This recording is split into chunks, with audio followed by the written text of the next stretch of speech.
Good afternoon, all the 100 children with day with we today and thing like that. So glad that 100 are coming on in for zooming in. This year, GullahGeechee Nation Appreciation Week 2020. If 100 ain't been to celebrate with we and thing like that, it a hashtag GullahGeechee 2020. Seeing we culture more clearly. So what a way we can see so clear and thing like that. Tell sometimes things be far off, then you're going on and you zoom in. So this your program to call Zooming In on Sustainability. I, the Queen Quet, head from the body of the GullahGeechee Nation, celebrating 20 years of the head from the body of the GullahGeechee Nation. Thank God for that. And so, you know, we come from the broadcast and thing like that. We ain't just do this shit thing dry long so. So we want to pay homage to we ancestors in them. What been a deer from Jacksonville, North Kakalaki, down to Jacksonville, Florida. Been upon all of these just sea islands and thing like that. All true, yeah. And then through this thing, they call it low country. And red was northeastern Florida.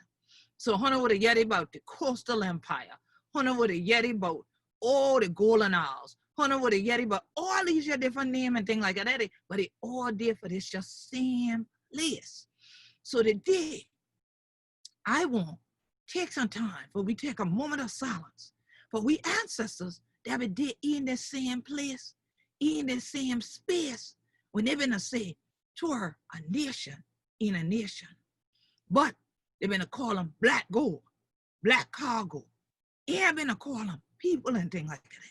The Igbo, Mandinka, Malinke, Yoruba, Gullah, Geechee, Mendi, Temni, Ifi, Ibibio, and all the other rest of kind of children who name we not crack we teeth out today because we don't remember that name and things like that. But all of these here, but join in with the Kusabo, the Cree, the Yamasi, the Adisto, but make up who we to be. And we be GullahGeechee anointed people. Let we take a moment of silence for them this year, GullahGeechee Nation Appreciation Week. Ashe, Ashe, Ashe.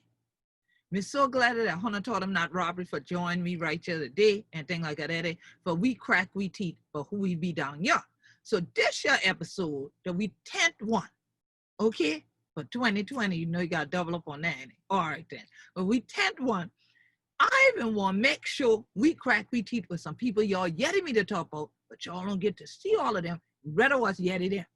So some of our members of our Assembly of Representatives for the GullahGeechee Nation have joined me today from the Coastal Empire and the Golden Isles of Georgia, and also from down near the southernmost tip of the GullahGeechee Nation down in Florida. Right there, Yulee and Fernandina, Amelia Island, y'all ain't getting them names? Y'all getting Nassauville and all that? Yeah. If many of you are following GullahGeecheeNation.com, you know that I posted a piece about reframing history, all right? And how we are reframing this in that context of Nassau County. So first I wanna bring back to zooming in on sustainability for this episode entitled Enfranchising the GullahGeechee. I wanna bring back to the screen today our Representative Glenda Simmons-Jenkins from right down in Florida. What going on, Sister Glenda? What going on? All is well, Queen. Peace and blessings. Good to see you this afternoon. Yes, glad if I had on the back on the show. Well, you know, we couldn't just do this show conversation in the middle of GullahGeechee Nation Appreciation Week and not bring in some of the Georgia family for shout with we. That's so, right. Let we see, Representative Anita Collins, how honor to do today? Greetings, Queen Quet. How you be? How to do well, how honor to do, how the body? The body doing well, doing well. Glad for yet of that, glad for see honor fierce. I see honor send Rona move in. I thought Rona been move honor out because I ain't been see honor send Rona move in. I so glad for see you, ain't glad for no send Rona ain't put you out. Rona hadn't put me out, I'm staying safe. Come on, that's what I talking about. Look at honey got mother with in it. Yes, mother with, mother. Okay, okay. So now, yeah, so you see your friend right here, Representative Glenda Simmons-Jenkins there. Will you see him any? Greetings, Glenda. Peace and blessings, Sister Anita. Good to see you. Thank you. Good to see you as well. Yes. And now the three of us have prayed, and we can really say prayed in the wilderness. We done prayed and shouted in the wilderness. We done poured libation. We done did all these things together. But you know what's always interesting is when this here brother show up, it's usually a fish fry. Now, y'all know from the church, it say, I will make you fishers of men. But this your pastor, it say he ain't had them legs to be a fisherman, so he became a fisher of men. So that's why he a table tapper. The Reverend Zach Lyde, right, Reverend Lyde, how honor to do? I'm doing fantastic. How are you all doing? Quite It's well, good to praise be the with you. Lord. Yes, it's so good to see you. Because we didn't get to see you when we first did the movie screening and everything, but I'm so glad we're getting to see you this way, right, John? So now let me get started with the person that I know gonna break this down like a shotgun, like I like to say, with Reverend Lyde. Reverend Lyde, when we talk about enfranchising, you know, more often than not, when there's a discussion about Black people, somebody want to talk about disenfranchisement. We ain't talking about that. I'm talking about enfranchisement of Gullah Geechee people. Why don't we rewind the story? Like, you know, the song said, you know, if I could turn back time, right? If I could turn back the hands of time. Now, let's go backward to Reconstruction. Let's go backward to the U.S. Civil War. And let's then bring these churn you forward a little bit, yeah? Because I know that for years, you and I, Sister Anita, all of us have been there with you in Brunswick, Georgia, which many people just learned existed. Unfortunately, because of the death of Brother Ahmaud Arbery, the world came to know of the name Brunswick, Georgia. But I know before that, there have been numerous celebrations of life and the life of our people standing up on the Georgia coast with the leadership of a man named Tunis Campbell. And that you founded the Tunis Campbell celebration that we usually have the same date, April the 1st, the same date that was the date that in 1999 I went before the United Nations for the first time on behalf of our people. But a lot of folks have never heard of Tunis Campbell. A lot of folks don't know what I'm talking about when I say that Tunis Campbell relates to us and enfranchising and empowering our folks, especially right here in the Gullah Geechee Nation. Tell these folks, who is Tunis Campbell? Tunis Campbell, I couldn't speak of him without speaking of Septima Clark. Our operation here in Glenn County, Brunswick, is called the Tunis Campbell Septima Clark Freedom School. And the reason that we deal with Tunis Campbell is because we think that he has been the most positive, powerful African leader in America ever. We don't slide him under King. We don't slide him under Lewis. We don't slide him under Frederick Douglass.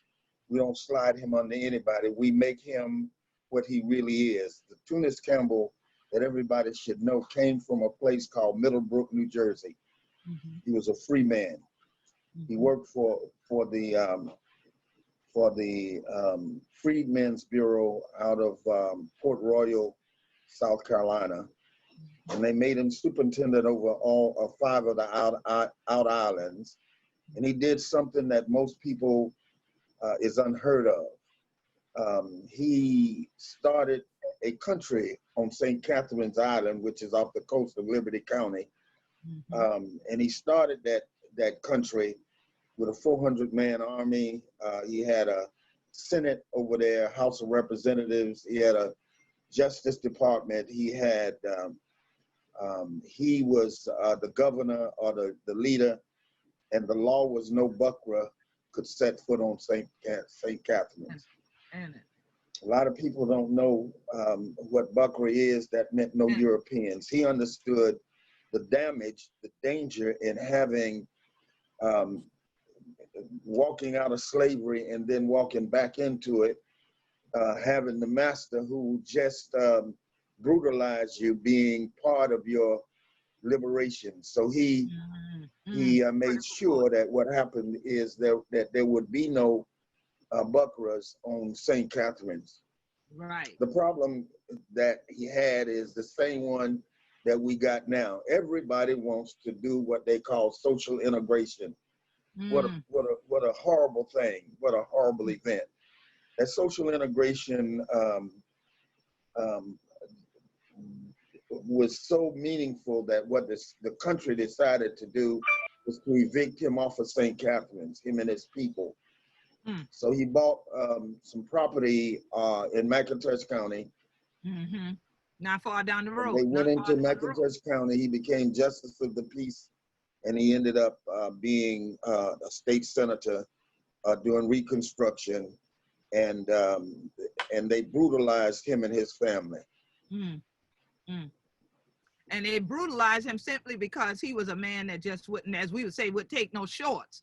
He was somebody that was firm in affirming his Blackness, affirming the fact that he felt that his own people had the intellectual power and the wherewithal to govern themselves, to own their own property, to run their government and structure it in a manner that they thought was best for them, which builds on the conversation in Savannah. We've talked about, you mentioned McIntosh County, you've mentioned Liberty County, and a lot of people don't realize that Liberty County has the most per capita Black land ownership out of all the counties of Georgia, in the state of Georgia up to this moment. And so Liberty County, which is in the GullahGeechee Nation, is still significant in spite of what was done to Tunis Campbell. But then when we get to Savannah, Georgia, and many of you who have followed GullahGeecheeNation.com, our blog, you've read the transcript and my writings about the meeting with the 20 Black preachers that happened in Savannah. And they said the same thing. They asked them, oh, well, you know, this is after the Emancipation Proclamation. What does that mean to y'all? What do you think should happen? Their bottom line was, give us our land and leave us alone. Give we land and leave we be. So once again, when we talk about this area in the GullahGeechee Nation being enfranchised, those were critical moments of enfranchisement that then, as Reverend Lydas outlined, in came the bucker them to disenfranchise the people, take out the leader, and then try to scatter the people. Come in, they had their own standing army of 400 men. Let's try to overwhelm their power and bring in armed militia until we either kill them or get them off the land. So even with all the brutality that Tunis Campbell suffered at their hands, he never gave up fighting for freedom for his own people, that he felt Black people were his people. He felt the same way that many others from that time felt, that if one wasn't free, none of us was free. The mentality today is not necessarily that. The mentality today is, as long as it's me and mine and we good, then it's all good. But that's not the process. And as Reverend Lyda is mentioning, a lot of the disenfranchisement always comes when the people go outside of their own group and then try to bring in other people who have other agendas. And so when you mention Septima Poinsett Clark and her name, some would say, well, that's interesting that he's saying, well, you know, wow, that's not a good thing. I thought Septima Poinsett Clark fought for integration. So tell them, who is Septima Poinsett Clark, and why do you connect Tunis Campbell's name and Septima Poinsett Clark's name, especially with the Freedom School? The idea of the linkage comes from what we believe has happened to us as people in this country.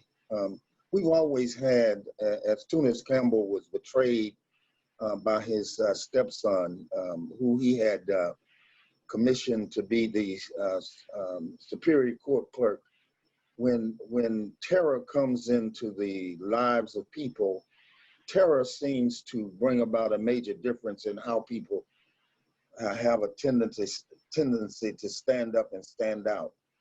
But when he was betrayed, when he was betrayed, he left us with the responsibility of making sure that that betrayal did not succeed. And one of the things that happened with folk who have practiced social integration is that they came up with a theological position that women should not be leaders. Black women, that is, should, well, all women, but Black women in particular, should not have leadership positions in this country. And so what happened is Septima comes from our little neighbors up to the north of us called South Carolina. My girl calls it South Kakalaki.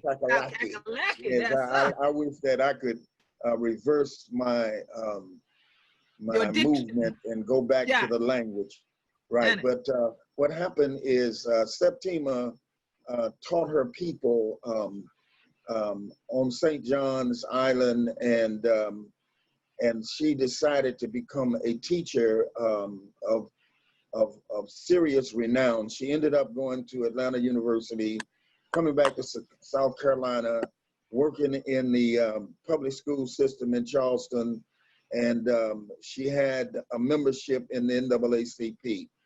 Now, this ain't the NAACP of today. The NAACP of her day was one that was absolutely walking towards the idea of getting rid of the terror out of the lives of human beings.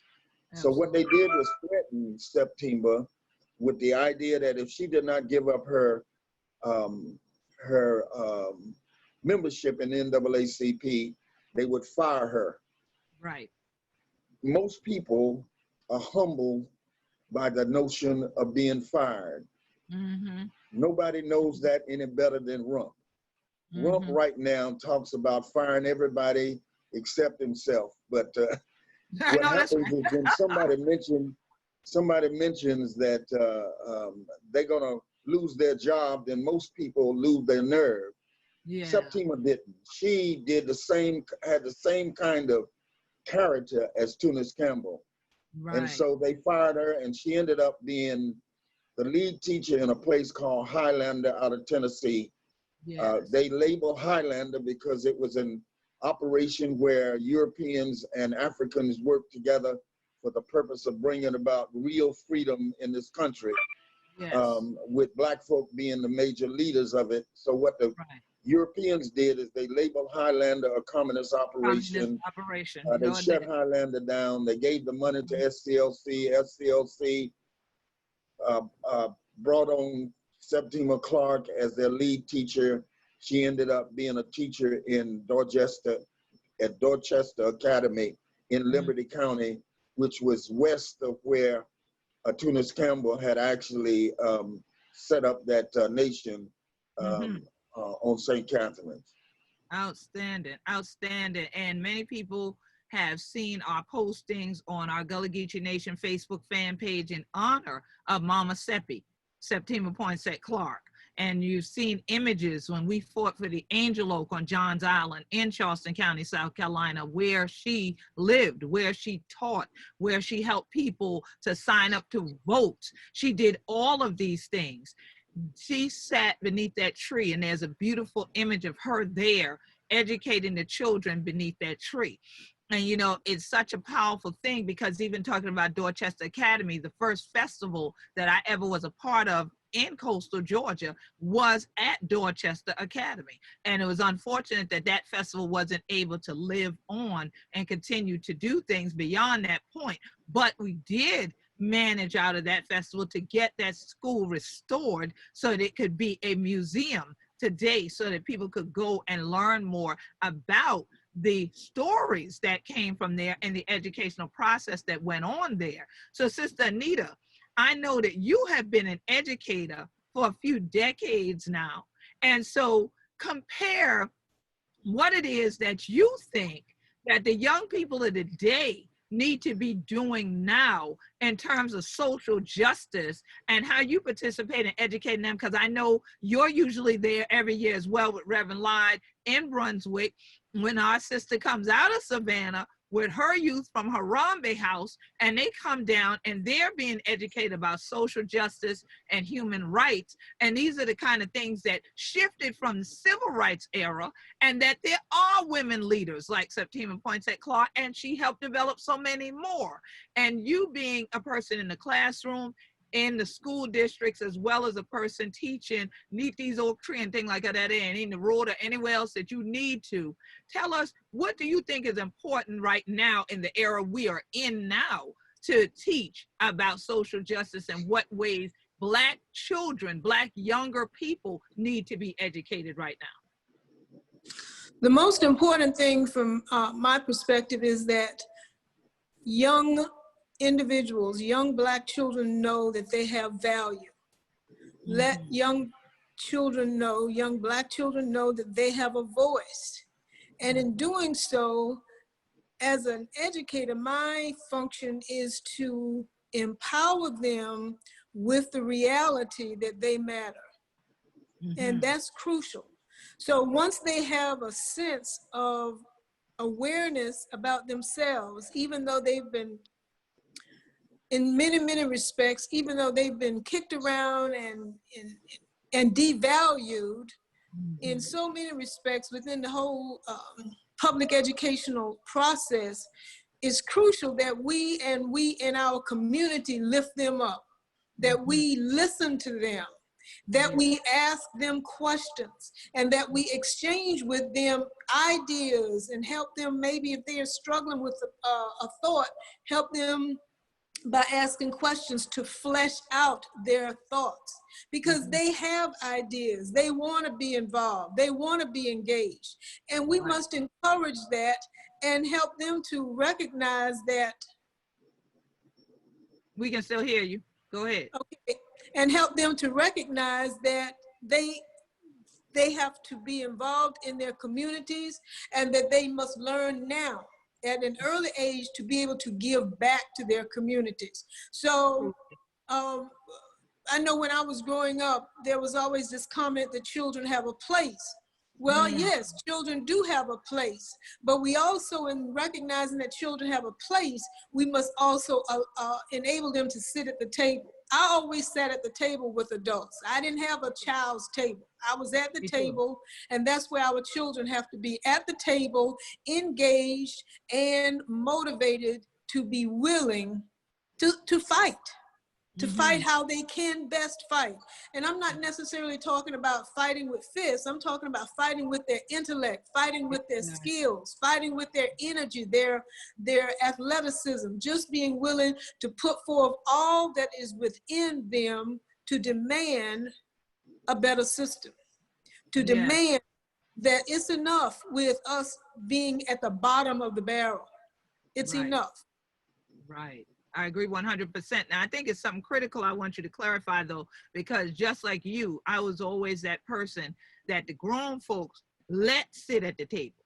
So let's be clear. You asked the elders for permission, they allowed you to sit at the table. It's not like nowadays, we got some brazen, no manners people in the world that feel like even if somebody said, no, don't sit right there, that gonna be the reason they gonna sit there is because somebody said not to do it, not respecting that man is going to take on where money can't. So I just want you to clarify the difference between when you and I were growing up and grown folks let you sit at the table, let you sit in their company, and didn't, like you say, put you at the chilling table or send you outdoors. Now, some conversations, they still sent you outdoors to be with your peers. Okay, so just clarify, because I know young people watch this and I don't want them thinking that, oh, well, they said it's okay, we can just go sit wherever we want. No, that's not what we're saying. But go ahead and explain that, because I know a lot of us have lost our protocols. We have no manners because some ain't been raised with no manners. And some people have been raised with manners, but they acting like your mama and them ain't seeing what you're doing, so they to act out. So please explain what you were saying. Clarify a little bit for them. In my classroom, once a child steps off the bus and into my classroom, he or she is my child. And as a result of me taking on that role, we have an understanding. And the understanding that we have is I respect you and you are expected to respect me. Therefore, with that, there's also a dialogue about what are the expectations. And the expectations are outlined in terms of the roles that we have. I have a role as an educator, and they have a role as a learner. So respect is crucial. I just don't allow a younger person, be they an adult or a child, to disrespect me. And so what that means is I have to have lessons on respect. Now, you may think that would be odd, but we have to have lessons on respect. So because we have lessons on respect, that is an everyday thing that happens in the classroom. What is the reason for it? Why we do this? And when we do so, a child gets guidance, because all young people want discipline. They want structure. They want love. They want to be embraced with a hug, with a smile on your face. So to say that you have a seat at the table, you have a seat at the table with the adults because you are, the chair may be set out for you, or it may be pointed to you, and then you have a seat at the table. You just don't take it for granted that you are welcome. Right. I was welcome because I knew how to listen. Yes. I also knew that when the adults were talking, that my position was basically to listen and soak in. I could always ask questions, but I could not ask questions until I felt it was appropriate, or if I raised my hand. If I raised my hand and I was not acknowledged, I knew that I wasn't to ask that question, but I could always ask it later of my mom or my grandparents. So the protocols are there. All right. Yeah. The bottom line is we must be respectful, and that is who we are. Yes, yes, ma'am. That is who we are, and I appreciate it because you went right there, and we always on the same wavelength and vibrating at the same point and energy, and so that's why you use the word that I want to bring right to the door in Florida, the word protocol. Because I know, Sister Glenda, you and I have talked about these things in terms of establishing boundaries and people needing to respect protocols. And when we're talking about enfranchising the GullahGeechee, sometimes when we are having ceremonies, and these ceremonies are to uplift our spirits, these ceremonies are places and spaces of respect that Sister Anita just outlined. We have all led these ceremonies, whether we're pouring the libation, we're leading a prayer, we're singing a spiritual, we're reading the drum, or we are about to sit down and then do the ingesting of food. If we are about to bring in the meal, these are still rituals that require respect, and there are protocols. And I know more than one time you said to me, you just shook your head. You just shook your head. You just shook your head and throw up your hand and start praying. And throw up your hand and start praying, because you were like, now see now, that one there done been told what the protocol is. The protocol has been established. So please, I know that in churches, people hear that a lot, right? But in the Black community at large, we don't necessarily hear the word protocol, just like Sister Anita said. We need classes on respect. And that's why the GullahGeechee Nation has a minister of protocol, a minister of information. We have written protocols. Many people have purchased this book. Y'all have read the protocols in these two books before. Now, whether you do them or not becomes the issue. So now, why don't we talk about that, Sister Glenda, is when you are a cultural leader and what the purpose of protocols are and why it's so important for us, especially as Black folks. There's people of African descent to respect each other's protocols. I always say, if we don't respect us, ain't nobody else gonna respect us. Go ahead. Well, Queen, the older people in our community, they are very well understanding what protocol is because it brings about order. The problem is that post-social integration, as Reverend Lyde spoke about, people have forgotten the cultural necessity for protocol. Not only is it something that carries over from our West African traditions, but protocols are survival mechanisms. Because people don't know their place, they will ultimately thwart whatever it is that you're attempting to do. Now, when you refer to our libations and other ceremonies and what have you, one of the things that I can recall is that we dealt with either our people or our people or who are descended from our people who come into the circle disconnected, or we deal with people from outside our culture, from the quote unquote majority culture, who don't understand that we have a culture, and that you just can't come into a culture and do anything any kind of way. Like we say, don't just be running up in you and things like that. Don't run up in you. Like we say, you can't just run up in you. Right. So in both instances, what you have to do, sometimes gently, sometimes not, is help people to understand that the way you present yourself to us in our circle has guidelines. You can't just walk in and do it any way that you want to do. And so the job of the representative is, particularly when you're their queen, is make sure that people understand that there is a time and a place for everything. And if they don't get the clue about what their place is, then we have to reinforce if they are out of place. But protocol is really important. And I think that social integration really diluted the ability of our culture to pass on the kinds of things that Sister Anita is teaching in school. Sister Anita is teaching what was just the standard of the day when she was in school. And I know that because I heard my mother talk about educating pre-desegregation. When we were in our own schools, we were teaching our culture, not as a matter of effort, but that was just, you're not going to let people behave any kind of way. If you're in school, it's just like you're in my house or you're in someone else's house. So everything that you learn in school, you're supposed to go home and your parents know that whatever they trained you and they taught you, you learned that in school. That I don't want to say it completely fell apart, but that, I mean, I think that it really fell apart after desegregation. The ability of GullahGeechee people, instructors in particular, to impart to GullahGeechee children the necessities of life and survival, cultural survival and life. So yes, protocol is without question very important, because if you can follow directions, you can get a lot done.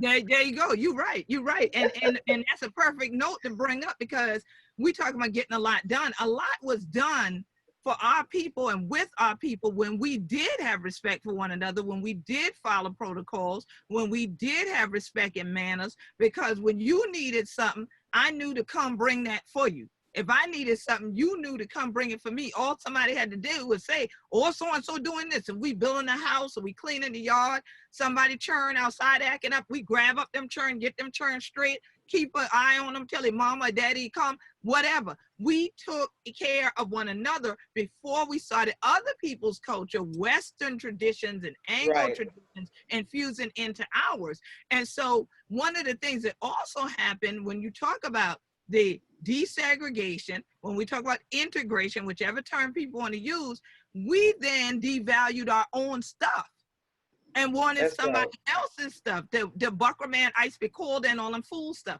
So now we lost out financially and economically. So I know Reverend Lyde about to go on. I'm surprised he ain't done jump up out the chair now and start walking around.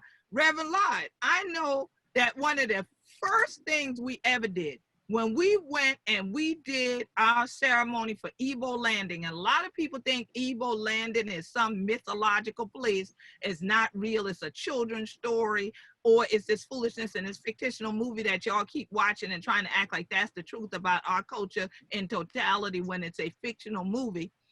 Let me tell y'all something. This book, The Legacy of Igbo Landing, that many of you own, is a collector's item now. It was done to draw attention to a real place on St. Simon's Island, Georgia. It's right across from where Reverend Lyde and Sister Anita are right now. Right across the creek yonder is St. Simon's Island. And on St. Simon's Island is a place we call Igbo Landing. But the Igbos were first sold right there again. We go back up to Savannah and Lazaretto Creek. They were auctioned there.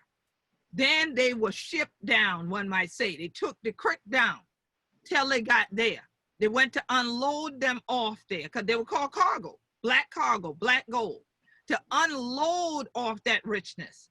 But when they looked around and saw what was happening to the other people already there, they saw the bondage, they saw the degradation, and most of all, they saw this is not home. This ain't now tall. So there are various versions of it. Some say it was a woman who was leading and that she made a simple sound. And they went on and they all turned in unison and they walked back to Africa. There's others that say the song, "Oh, freedom," comes from that day because the people who watched them, they saw them lift into the air and fly, and that they flew all the way back to the motherland. Well, whichever one happened, or if both happened, as we say, or two of it going on, we know that this was a real stand for our human rights as far back as chattel enslavement. That before I be a slave, I be buried in my grave and going home to my God and be free. Now we moved forward in time, right there in Brunswick, seeking that freedom, standing for that freedom, and opening up businesses along an entire thoroughfare there. There was a Black Wall Street there. We had a Black Wall Street downtown Beaufort, South Carolina. We had Black Wall Street I was down there in Charleston yesterday. Now those same avenues, if you're lucky to find one GullahGeechee owned business there, it's a surprise. So I know that when we came to do that tribute more than a couple decades ago now, at Evo Landing, that was the key. When we were on that bus, Reverend Lyd, you took us down that street and you talked about those businesses. Well, what happened with the businesses when the integration came throughout the GullahGeechee Nation? What happened, and what can we do today to get back where they left off? I think I'm glad you asked the question, but I think that it have to do with how we really envision who the Igbos were, and what they were actually doing, and get fiction out of what they actually did, and put in exactly what it is that they attempted to accomplish. Their accomplishment and their effort led to something that a lot of people don't like to attribute to the GullahGeechee Nation, and that there's a warrior class that has always existed in the GullahGeechee Nation. We have not always been basket weavers. We have not always been singers. We have been warriors too. And what happened with this warrior class is that most people have always tried to basically disregard it because they're afraid of the responsibility and accountability that you have to have when you hear that song, "Freedom, oh freedom, freedom over me. Before I be a slave, I'd rather be dead, buried and in my grave." It means that what you have done is you have accepted the consecrated responsibility to work on behalf of making sure that the goals for a nation is established through unity of both sides of the culture. Yes. When the when the Igbos walked off into that water, and the fiction about that came about, one of the things that the Europeans wanted to do is grab the fiction and make it wholesome to the whole world. Now, I was in the Army, so I have a warrior's attitude. My daddy was a warrior, so he was a clan fighter, so I have a warrior's attitude. My grandfathers, my great-grandfathers, they carried guns when it was illegal for folk to carry guns. And we voted here in this county because of what the Igbos did on that island. You have to defy the very essence of what somebody sets up for you as what they want, the place that they want you to take. Yes. What the Igbos did was made a decision: we are not going to be slaves.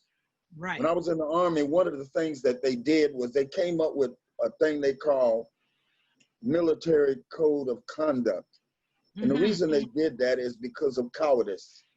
What happened is MacArthur had made a decision that he was going to decide to carry on and cross over into China and take China because he was.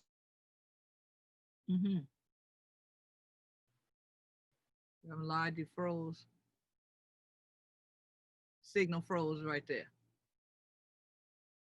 Kind of interesting that he used the word China and then all of a sudden his signal froze.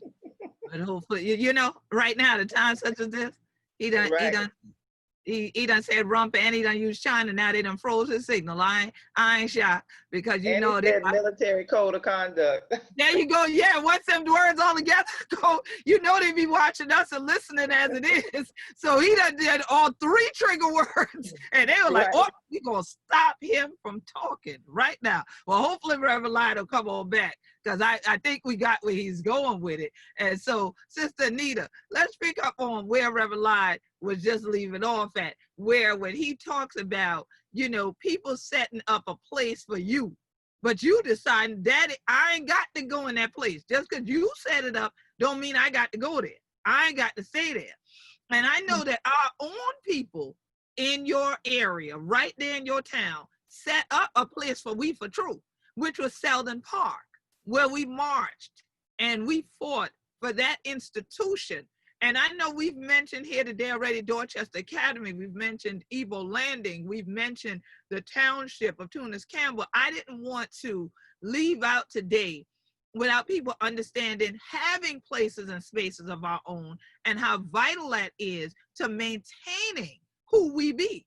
So tell us a little bit about Selden Park and why places like that and places like where we would have been last weekend on Jekyll Island, where we had our own places and businesses and spaces, were all for we, and how that assured us of a place for us where we would live on, not a place where somebody else had plans for what we ought to be doing. Selden Park was, before it became Selden Park, it was Selden Industrial and Normal School. So it was a school for individuals who look like us to get higher education. And a number of individuals graduated from Selden Normal and Industrial School, including some of my own relatives, who went on to become teachers, went on to become doctors, went on to become lawyers, went on to become farmers, just very, very many areas of responsibility within their respective communities. So that's the backdrop of why Selden Park came into being. The school basically folded. I don't remember the exact year. It was in the 30s. I just don't remember where in the late 30s it closed. Somewhere right after the Great Depression, though, right? Right around. It was after the Depression. I just don't remember the exact year. However, the school also moved to Cordele, Georgia, and continued as a source of higher education for African children. When the school closed here in Brunswick, Georgia, the county, well, actually it became a part of the park and recreation system for the colored population in Glenn County. And that was what was stipulated in the deed when the land was transferred, that it be for the recreational activities of the colored citizens of Glenn County. In its heyday, buses would come from Savannah, Augusta, Jacksonville. They would come from all over just to Selden Park because it's a beautiful area, and we had this large Olympic-sized swimming pool, as well as the picnic areas, a golf course, a small golf course, and a tennis court, all right there for our community. Mm-hmm. The fight to keep a building here in Brunswick, Georgia, from being destroyed was a very serious one that we waged, that you and Glenda participated in to help us. Yeah. We went all the way to federal court with that effort. However, in the dark of night, mm-hmm. the building, the Selden Park gym that we mm-hmm. marched, petition to keep going, was demolished in the dark of night.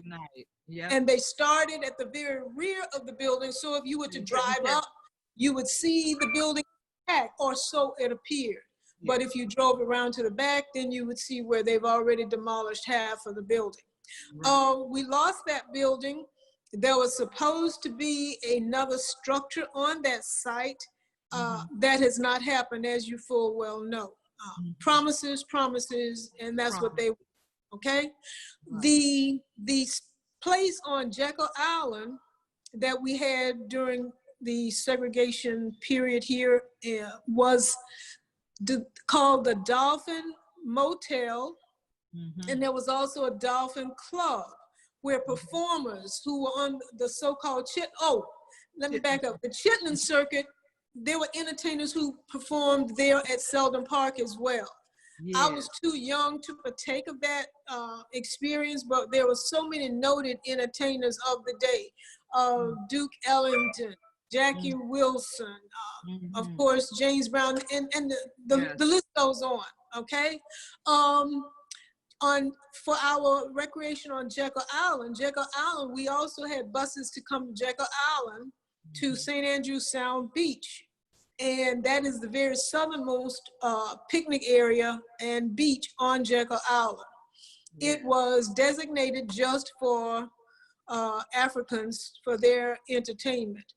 We had a farmer who owned a land a couple of hours west of Brunswick, who built that hotel and the Dolphin Lounge club, who built that club for us, for African people.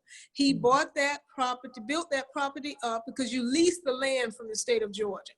And his sisters managed the property.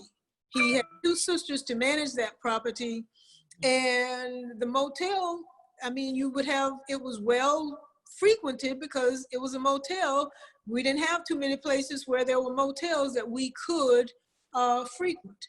The club was a source of entertainment, and with entertainers coming in, like I just mentioned, again, a source of entertainment. So what was it like growing up in my community? It was a world of community. And I say that because we didn't have any fears. We had our own, we frequented our own, and we had a strong sense of pride about about being Black. Right. Young people now, they can't walk and in 2 blocks see a corner store that's owned by a Black person. That just does not happen now.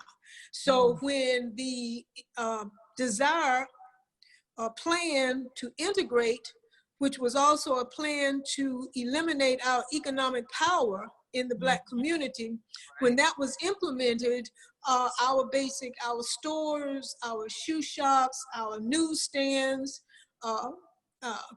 restaurants, cafes, they took a nosedive. Now I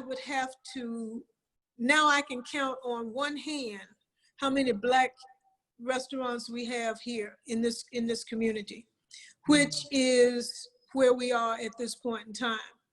Right. And now my thing is us reversing where we are at this point in time, and this being a crucial moment for people to do that.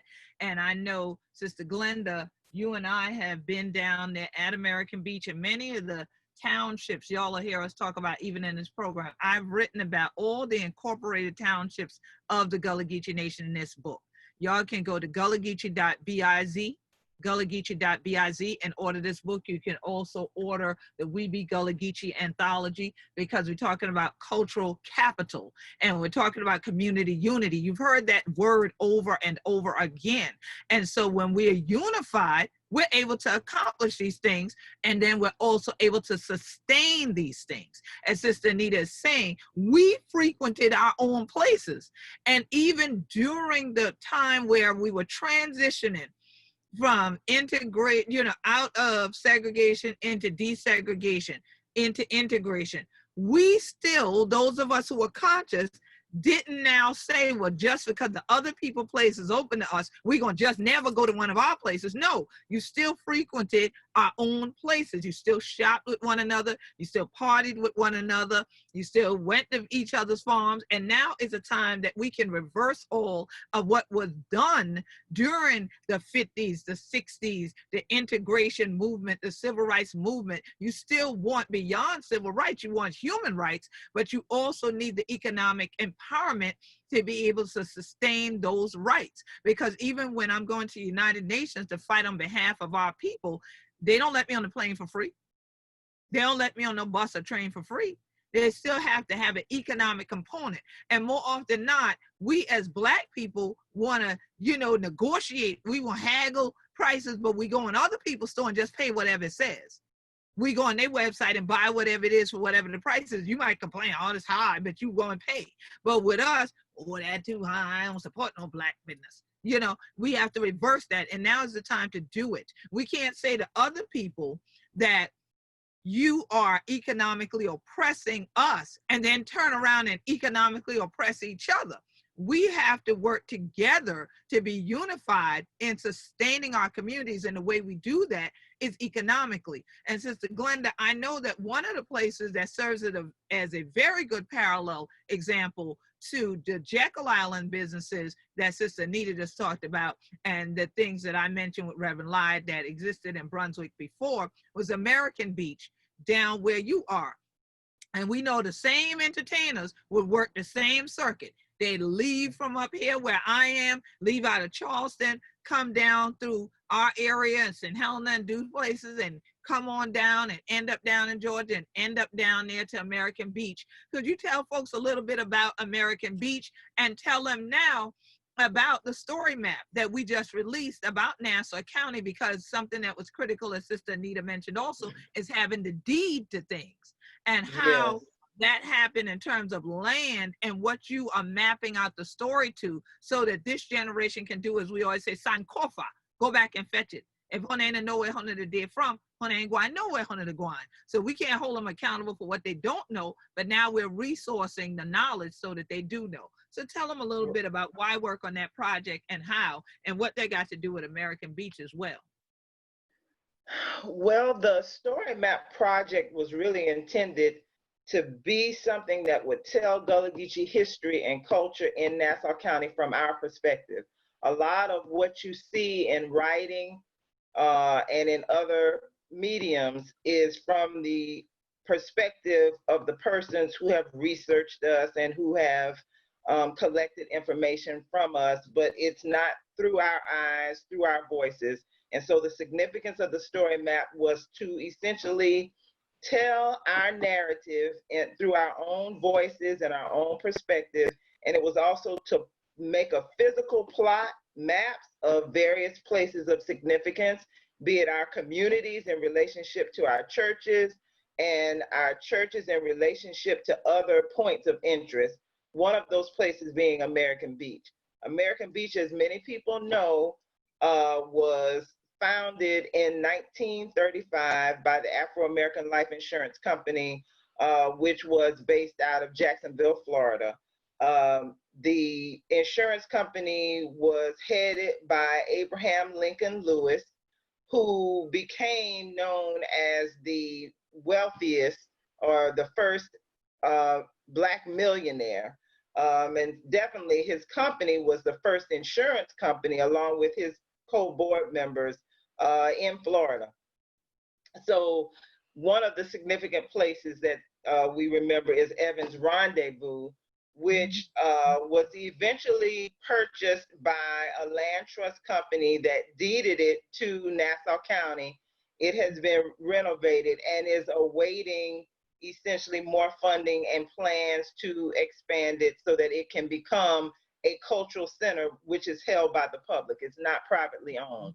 So there has been at least that progress in terms of saving things that belong to us. But I want to say this: when Sister Anita was talking about the deed and what was specified in that deed, we hear about deeds that have information in them, covenants that are intended to restrict Black people from being in particular areas, but we don't often hear about covenants that specify that GullahGeechee people are to be the people to use that particular facility. And the reason I believe they worked so hard to destroy Selden Park, and also the reason that we've now lost our Black military lodge for veterans here in Fernandina Beach, is because of restrictive covenants just like that are grandfathered, basically. If they can do away with the grandfather clause in a particular deed, then they can basically make you start from zero. So yeah, and American Beach had actually American Beach's covenant, or its deed, expired in the year 2000 and it wasn't renewed, which then allowed for various overlays and things like that. So yeah, we see those kinds of things that we need to be more aware of and privy to, so that we can defend ourselves when the time comes. Absolutely, and I believe that time is now, and unfortunately our time here is just about out. And I saw Reverend Lyde pop back in. Hopefully he'll get in for his last word, but I'd love for you to just say, Sister Anita, what is it that you would say to the GullahGeechee family, this GullahGeechee Nation Appreciation Week, that is critical for us being able to now carry on the fight and to re-enfranchise ourselves, and any other words that you just want to send out as a greeting to the family? It's crucial to know who we be. And I say it is crucial to know who we be. There are so many of us who don't know whether we're GullahGeechee. We've not done the time, we've not taken the time to learn our history. We are not taking the time to talk with older people, our elders, and ask questions. It is also crucial that we own property, that we not let the properties that our foreparents saved their nickels and their pennies to purchase. It is crucial that we own our own property. And once you have done the homework to know who you are and to learn about who you are and to learn who your foreparents are and your aunts, your uncles, your great-grandparents and your grandparents, once you've done that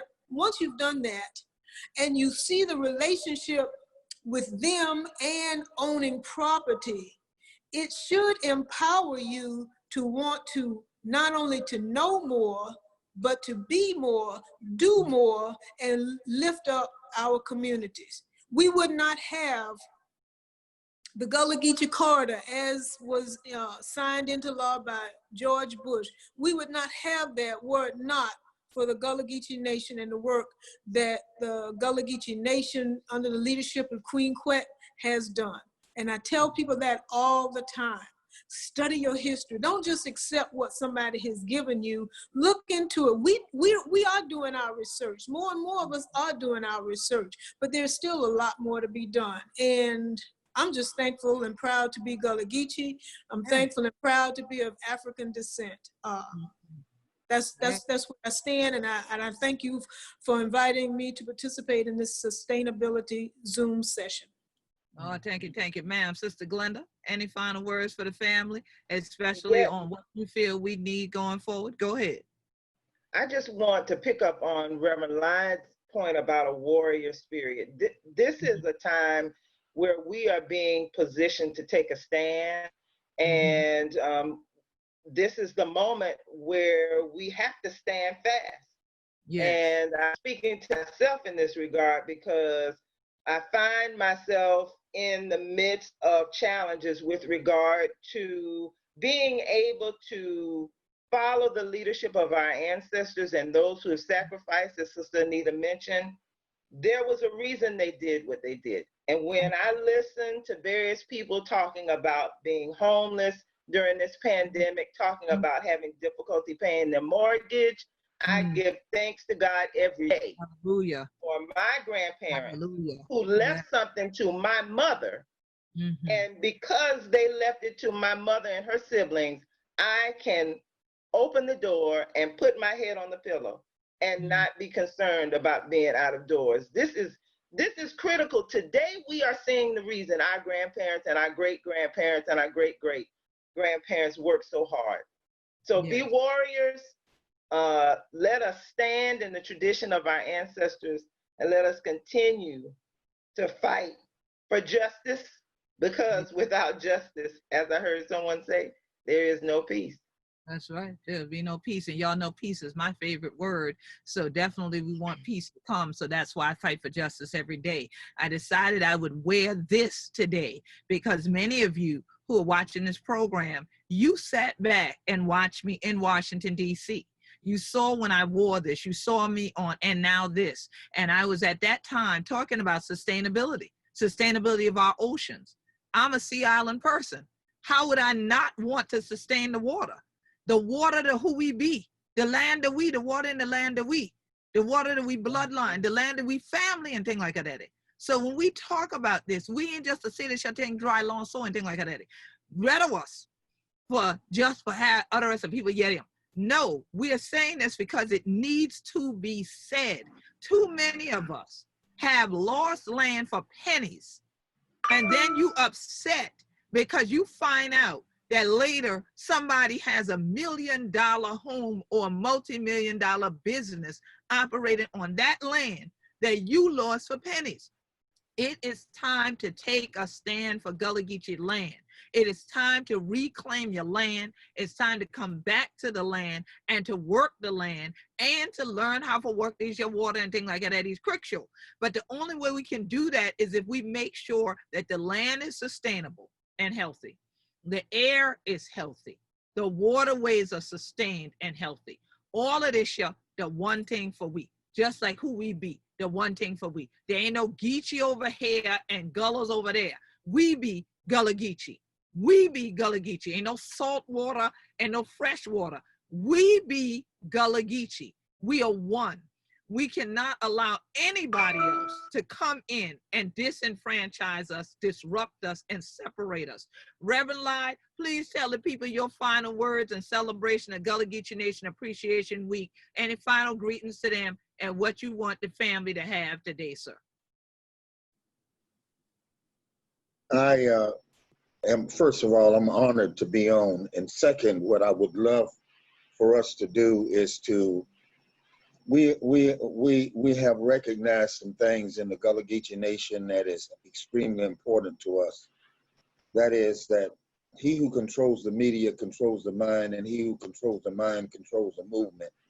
And what has happened is that the control of the media has left us out here scrambling to run for safety in the north, migration running away from the land, and people are moving in every day with the notion of running us out.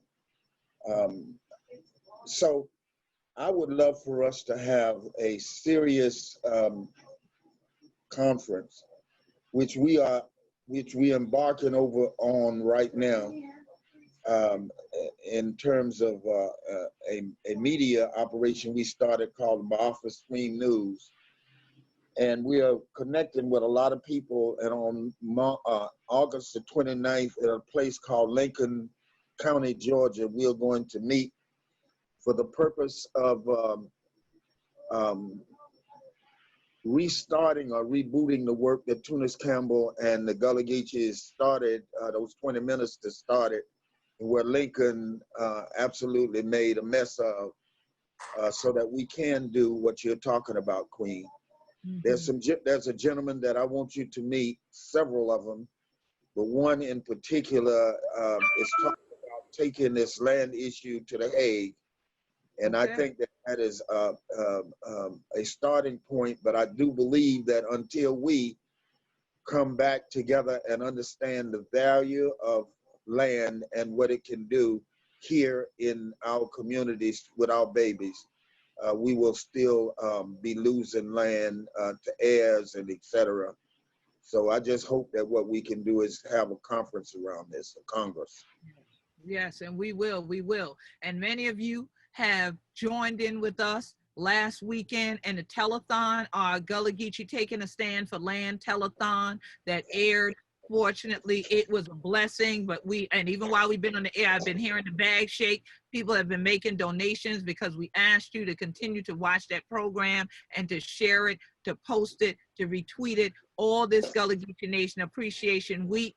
And so you can still make donations via Cash App, $ GullahGeechee Nation, $ GullahGeechee Nation. You can also go to GoFundMe to the GullahGeechee Land and Legacy Fund.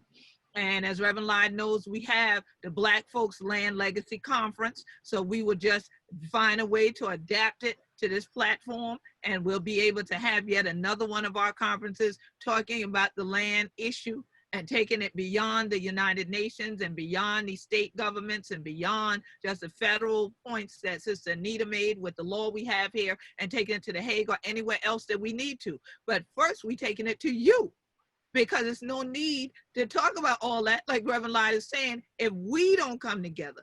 Hunter have to know who we be. Like the middle of our flag there, those are human bodies intertwined in the center of that flag, unified together. All of those that we did the ceremony for at the beginning of this show, our ancestors who are inextricably tied together, their DNA is in us.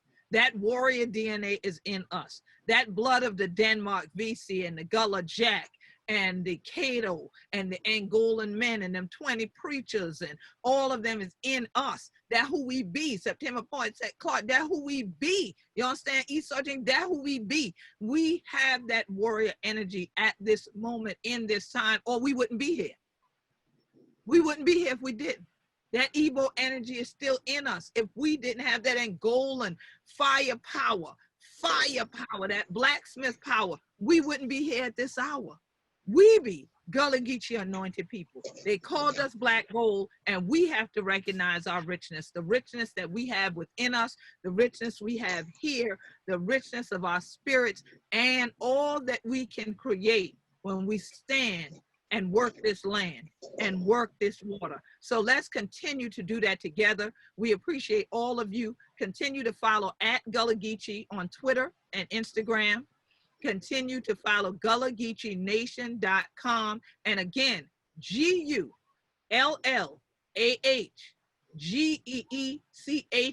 Ain't no I in Geechee if it a we. So GullahGeechee on Twitter, GullahGeechee on Instagram, GullahGeecheeNation.com, and the GullahGeechee Nation is also on Facebook. We have a fan page. So join we, Hunagwayeti more about all of this shit and things like that. And read of us, please go to GullahGeechee.tv. Subscribe there for free. And this broadcast will replay there.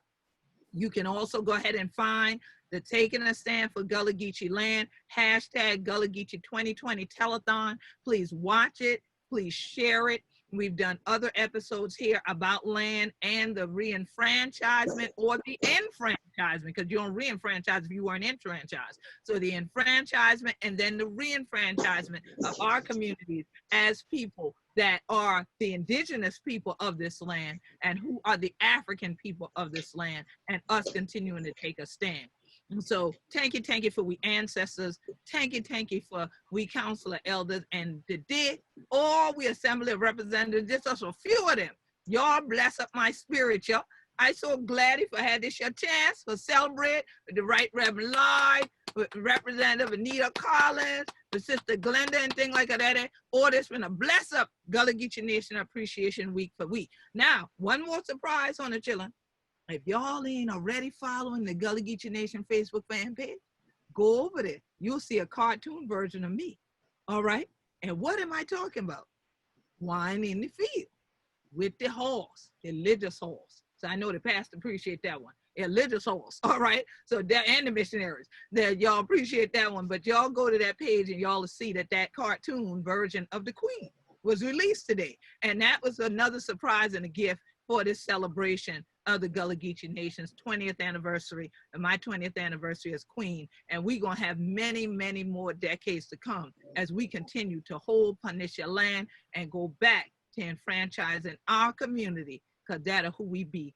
We be warrior Gullah Geechee. So this is the Queen Quet, head on the body of the Gullah Geechee Nation. And we say thank you to all 100 children standing with we and celebrating hashtag Gullah Geechee 2020. Keep on taking a stand for the land, and let's stand together in unity. Peace and blessings. Y'all ready? Harambe! Harambe! Harambe!